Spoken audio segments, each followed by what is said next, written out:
राधे राधे मेरे प्यारे भाइयों बहनों माताओं व बंधुओं, संस्कार की बातें चैनल में आपका स्वागत है। बंधुओं, आज पौष पुत्रदा एकादशी के दिन मैं आपको सुना रही हूँ एकादशी माता की कहानी, अर्थात 11 माता की कहानी। बंधुओं, जो मनुष्य भी एकादशी के दिन एकादशी माता की इस कहानी को सुनते हैं, उन पर भगवान विष्णु अपनी विशेष कृपा बरसाते हैं, क्योंकि 11 माता अर्थात एकादशी माता भगवान विष्णु से ही उत्पन्न हुई थी। बंधुओं, भगवान विष्णु का अंश होने के कारण एकादशी के दिन एकादशी माता की कथा सुनने वालों की हर मनोकामना शीघ्र पूरी हो जाती है। बंधुओं, पूर्ण विश्वास सच्ची निष्ठा के साथ ही एकादशी माता की कथा को सुने। बंधुओं, यदि आपने YouTube चैनल संस्कार की बातें अब तक सब्सक्राइब नहीं किया तो जरूर करें और बेल आइकन दबाना ना भूलें, ताकि आपको हमारी आने वाली सभी वीडियोस की जानकारी सबसे पहले हो सके। बोलो एकादशी माता की जय, विष्णु भगवान की जय। एक बार एक राजा के 2 बेटियां थी। छोटी बेटी एकादशी का व्रत किया करती थी। हर कोई छोटी बेटी की प्रशंसा किया करता था और बड़ी बहन छोटी बहन से ईर्ष्या करती थी।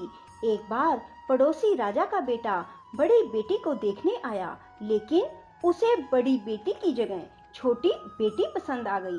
राजा की छोटी बेटी अब बड़ी बहन छोटी बहन से और भी चिढ़ने लगती है। वह छोटी बहन को मारने के नए नए तरीके अपनाती रहती है।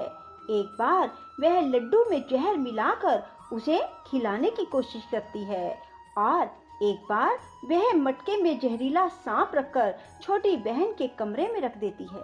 एक बार छोटी बहन को पनघट पर पानी भरने के लिए ले जाती है और धोखे से कुएं में धक्का दे देती है, पर हर बार 11 माता उसे बचा लेती है, क्योंकि वह 11 माता की व्रत किया करती थी। बड़ी बहन बहुत परेशान हो गई कि यह तो किसी भी तरह नहीं मरती। तब एक दिन बड़ी बहन छोटी बहन से बोली, मेरी प्यारी बहन, भगवान ने हम सब की मृत्यु किसी न किसी तरह लिखी है। क्या तुम्हें पता है कि तुम्हारी मृत्यु कैसे होगी?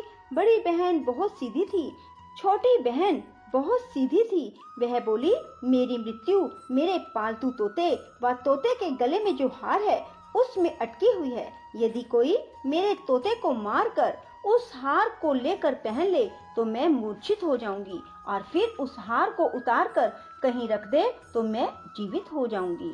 उस रात छोटी बहन अपने पिता के पास गई और बोली, पिताजी, मुझे शक है, यदि मैं मर जाऊं तो आप मुझे जलाना नहीं, आप मुझे हमारे पुराने महल के कुएं के पास झोपड़ी बनाकर खाट पर सुला देना। राजा बोले, बेटी, तुम ऐसा क्यों बोल रही हो? 2-3 दिन बाद तो तुम्हारी शादी है। तब छोटी बेटी बोली, पिताजी, समय का कोई भरोसा नहीं। इस तरह शादी वाला दिन भी आ गया। शादी वाले दिन बड़ी बहन छोटी बहन के पालतू तोते को ढूंढती है, पर वह उसे कहीं नहीं मिलता। तभी दरवाजे पर बारात आ जाती है। वरमाला का कार्य संपन्न हो जाता है। फेरों की रस्म शुरू हो जाती है। उधर बड़ी बहन तोते को ढूंढ लेती है और वह उस तोते को मार देती है। वहीं छोटी बहन के 3.5 फेरे राजकुमार के साथ पूरे हो जाते हैं। तभी छोटी बहन मूर्छित होकर गिर जाती है। उधर बड़ी बहन तोते के हार को खुद पहन लेती है। तब फेरों में सभी घबरा जाते हैं। सभी बारातियों में हलचल मच जाती है कि राजकुमारी को क्या हुआ। सब डर जाते हैं। तब राजा वैद्य हकीमों को बुलाते हैं। छोटी राजकुमारी को महल में ले जाकर लिटा दिया जाता है। वैद्य और हकीम राजा से कहते हैं, राजकुमारी ना मरी है ना जीवित है, हमने ऐसा पहली बार देखा है। तब राजा उनसे कहते हैं, बाहर जाकर बोलना कि राजकुमारी बेहोश है, अभी थोड़ी देर में ठीक हो जाएगी। यदि तुम ऐसा नहीं कहोगे तो मैं तुम्हें फांसी दे दूंगा। बेचारे वैद्य हकीम राजा के कहे अनुसार बोल देते हैं। तभी बड़ी बेटी आती है और कहती है, पिताजी, मुझे छोटी बहन के मरने का बहुत दुख है। उससे ज्यादा दुख मुझे आपकी इज्जत का है, जो कि खराब हो जाएगी। आप ऐसा करो, कि मेरी शादी राजकुमार के साथ कर दो, तब सब ठीक हो जाएगा, आपकी इज्जत भी रह जाएगी। तब राजा को यही ठीक लगा और राजा ने छोटी बेटी के कपड़े पहनाकर बड़ी राजकुमारी को फेरों में बिठा दिया।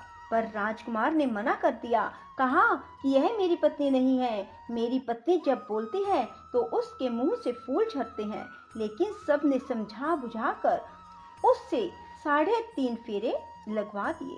बड़ी राजकुमारी ससुराल आई तो राजकुमार ना तो उससे बात करते थे, ना उसके हाथ से पानी पीते थे, ना ही उसके हाथ का बनाया हुआ खाना खाते थे। राजकुमार ने मन ही मन सोचा, मैं पता लगा कर रहूंगा कि मेरी पत्नी के साथ क्या हुआ। एक दिन राजकुमार दुखी मन से घोड़े पर बैठकर जा रहे थे कि घोड़ा वहीं जाकर रुका जहां राजकुमारी की अधमरी लाश को रखा गया था। राजकुमार ने मन ही मन सोचा कि घोड़ा यहाँ किस कारण से रुका है, कोई तो वजह है जो यहाँ घोड़ा रुक रहा है। तब राजकुमार घोड़े से उतरकर पुराने महल में गए। वहाँ एक चौकीदार था। राजा ने पूछा, यह महल किसका है?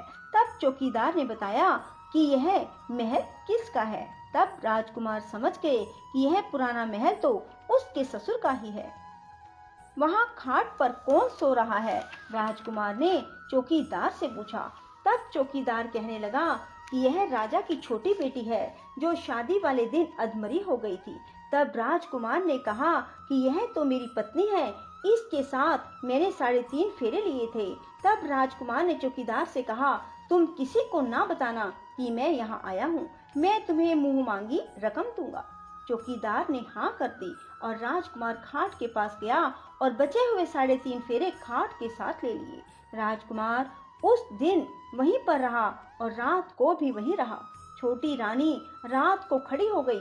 उसने अपने पास अपने पति को देखा तो वह बहुत रोई।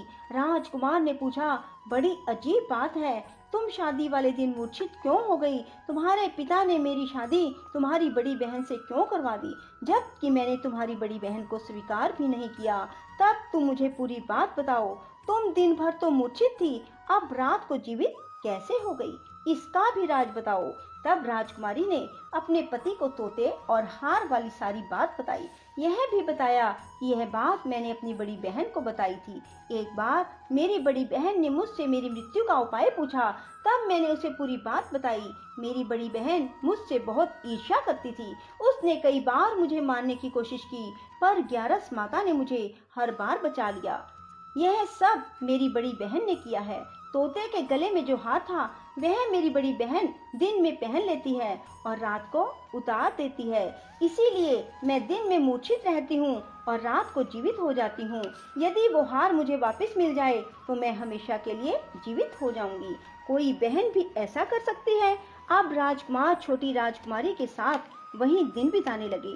बड़ी रानी ने दासियों को भेजकर पता लगाना चाहा कि आजकल राजकुमार दिन रात कहाँ रहते हैं, पर उसे कोई खबर ना लगी। उधर छोटी रानी गर्भ से हो गई। एक दिन छोटी रानी ने राजकुमार से कहा, मुझे चाहे बेटा हो या बेटी, रात में ही हो, दिन में तो मैं मूर्छित रहती हूँ। पर एक दिन राजकुमार को किसी काम से बाहर जाना पड़ा और तभी राजकुमारी प्रसव से हो गई। तब उसने ग्यारस माता को याद किया। तब ग्यारस माता स्वयं आकर उसका प्रसव करवाती है। उसके सुंदर पुत्र पैदा होता है। तभी वहां राजकुमार आ जाते हैं। उसने भी ग्यारस माता के दर्शन किए। ग्यारस माता बोली, ये मेरी परम भगत है, और बोली, जब तुम्हारा बेटा 5 वर्ष का हो जाए तब तुम इसे अपनी पत्नी का हार लाकर पहना देना। देखते ही देखते कुंवर 5 वर्ष का हो गया। बेटा युवराज 5 वर्ष का हो गया। तब राजकुमार अपने बच्चे से कहते हैं कि बेटा युवराज, तुम यहीं रहना, माँ की खाट के पास, मैं शहर से काम निपटा कर आता हूँ। तब बड़ी रानी के दास दासी राजा को वहाँ से आते हुए देख लेते हैं और बच्चे को उठवा लेते हैं। बच्चे के 2 टुकड़े कर दिए जाते हैं, एक टुकड़ा चक्की के नीचे और एक अपने पलंग के नीचे रख लेती है। तब वह ग्यारस माता को याद करती है और ग्यारस माता भीख मांगने के लिए बड़ी रानी के महल में आती है। तब बड़ी रानी अपने दास दासियों के हाथों भिक्षा भिजवा देती है, पर ग्यारस माता कहती है कि मैं तो तुम्हारी रानी के हाथों से ही भिक्षा लूंगी। तब वे जाकर उसे कहते हैं। तब बड़ी रानी खुद उसे भिक्षा देने के लिए आती है। तब ग्यारस माता बिल्ली का रूप बनाकर अंदर जाती है और उसके बच्चे के जो 2 टुकड़े होते हैं उन्हें इकट्ठा जोड़ देती है और उसमें प्राण फूंक देती है और उसे लेकर चली जाती है। राजकुमार कुंवर को लेकर महल में जाते हैं और कहते हैं, रानी, ये बच्चा मेरी दूर के रिश्ते की बहन का है। यदि तुम इसे प्यार से रखोगी तो शायद मेरा दिल भी तुम पर आ जाए। तब बड़ी रानी कुंवर को लाड प्यार से रखती है। तब एक दिन राजकुमार अपने बेटे से कहता है कि तुम अपनी मामी से हार मांग लो, हम ये हार लेकर तुम्हारी माँ के पास चलेंगे, पर ये बात अपनी मामी को मत बताना। कुंवर बोले, मामी मामी, मुझे अपना ये हार दे दो। एक बार तो रानी जवाब दे देती है, पर फिर उसे ये बात याद आती है कि जब राजकुमार ने उसे कहा था कि यदि तुम बच्चे का ध्यान रखोगी तो मेरा दिल तुम पर आ जाएगा। तब बड़ी रानी कुंवर को हार दे देती है। कुंवर उस हार को लेकर अपने पिता को देते हैं। आज हम आपके हाथ का बना हुआ खाना खाएंगे, हम आते हैं, तुम खाना तैयार करो। बड़ी रानी बहुत खुश हो जाती है कि आज मेरे पति मुझसे खुश हैं। तब राजकुमार छोटी रानी के पास जाते हैं। बड़ी रानी उधर बहुत खुश होती है। तब राजकुमार छोटी रानी को वो हार पहना देते हैं और छोटी रानी जीवित हो जाती है और महल में छोटी रानी और बच्चे को लेकर आते हैं और बड़ी रानी को अपने ससुर के यहाँ छोड़ने के लिए चले जाते हैं और उन्हें सारी बात बताते हैं। उसके ससुर भी इस बात में शर्मिंदगी महसूस करते हैं और कहते हैं, ये मेरी परवरिश में ही कुछ ना कुछ कमी रही होगी। और ग्यारस माता की कृपा से छोटी रानी के भाग जाग जाते हैं। हे ग्यारस माता, जैसे आप छोटी बेटी पर प्रसन्न हुई वैसे सब पर होना। कहते सुनते हुंकारा भरते सब पर अपनी कृपा बरसाए रखना। बोलो ग्यारस माता की जय। राधे राधे, जय श्री कृष्णा। बंधुओं, यदि आपको हमारी वीडियो पसंद आए तो इसे लाइक करें और शेयर भी जरूर करें। साथ ही हमारे चैनल को सब्सक्राइब करना ना भूलें।